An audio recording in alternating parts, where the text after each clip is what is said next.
If your life feels like it's resisting you, if the same patterns keep repeating, if reality feels hostile, heavy, or strangely personal, this may not be bad luck. According to Carl Jung, this is what happens when the unconscious is running your reality. And most people never realize it's happening. The beginning of the illusion. There is a moment when a thought appears in your mind. It feels innocent, automatic, almost invisible. You don't choose it. You don't question it. You simply accept it as you. But Carl Jung warned that the most dangerous thoughts are the ones that feel natural, because they don't announce themselves as intruders. They arrive as truth. And from that moment on, reality begins to respond. Not to who you think you are, but to what is operating beneath your awareness. Your mind is not a passive observer. Most people believe the mind observes reality. Jung disagreed. He believed the mind participates in reality. What you notice, what you ignore, what feels threatening, what feels familiar, these are not neutral processes. They are filters. And filters don't just shape perception. They shape experience. Two people can live in the same world and inhabit completely different realities. One sees opportunity. The other sees danger. One feels guided. The other feels cursed. The difference is not the world. It is the unconscious program running in the background. The unconscious does not think. It executes. Here is the unsettling truth Jung revealed. The unconscious does not reason. It does not debate. It does not ask whether something is good or bad. It simply executes patterns. If you carry unconscious beliefs like, I am not safe, I am not enough, life always turns against me, reality begins to organize itself around those assumptions. Not because the universe is cruel, but because perception, behavior, and emotion align to confirm them. This is not mysticism. This is psychology. Why reality feels personal. Have you ever noticed how life seems to press on your weakest points? How the same emotional wounds keep getting triggered? Jung called this complex activation. Unresolved inner material seeks expression, and reality becomes the stage. People appear who mirror your shadow. Situations arise that force confrontation. Losses occur where attachment is strongest. Not as punishment, as exposure. Because what remains unconscious does not disappear. It externalizes. The shadow program. The shadow is not darkness. It is disowned energy.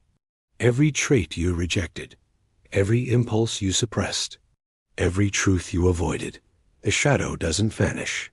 It goes underground. And from there, it influences everything. Your relationships, your choices, your fears, your sense of meaning. Jung warned that when the shadow is ignored, it doesn't become harmless. It becomes autonomous. It begins to live through you. When reality starts pushing back, at some point, life stops cooperating. Plans collapse. Motivation fades. Old identities stop working. Most people call this failure. Jung called it the beginning of consciousness. Because the unconscious resists being seen. And when awareness approaches, the system destabilizes. This is why awakening does not feel peaceful at first. It feels like disintegration. You are not broken. You are being interrupted. What feels like self-sabotage is often the psyche refusing to continue a false trajectory. Your energy withdraws from what no longer aligns.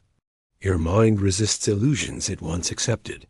This creates inner tension, confusion, fatigue, existential doubt. But this is not collapse. This is interruption.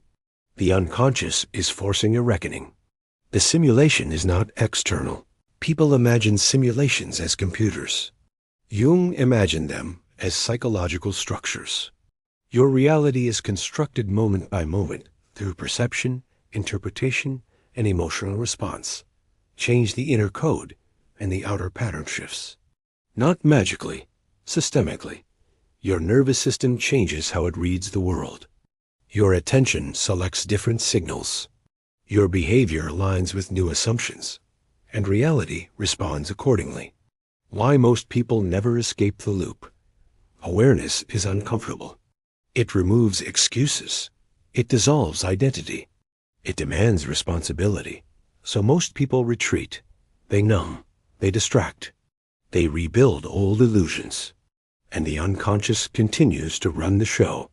Jung believed this was the tragedy of modern humanity. Not ignorance, but refusal. The moment you realize the truth, there comes a moment quiet, unsettling, irreversible when you realize your thoughts are not harmless. Your emotions are not private. Your inner world is shaping your outer life. Not because you control everything, but because you participate in everything. This realization changes how you move, how you speak, how you desire, how you choose. Integration is the only exit. Jung did not teach control.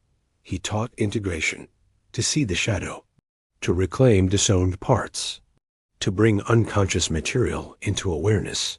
This does not make life easy. It makes it honest. And honesty is stabilizing.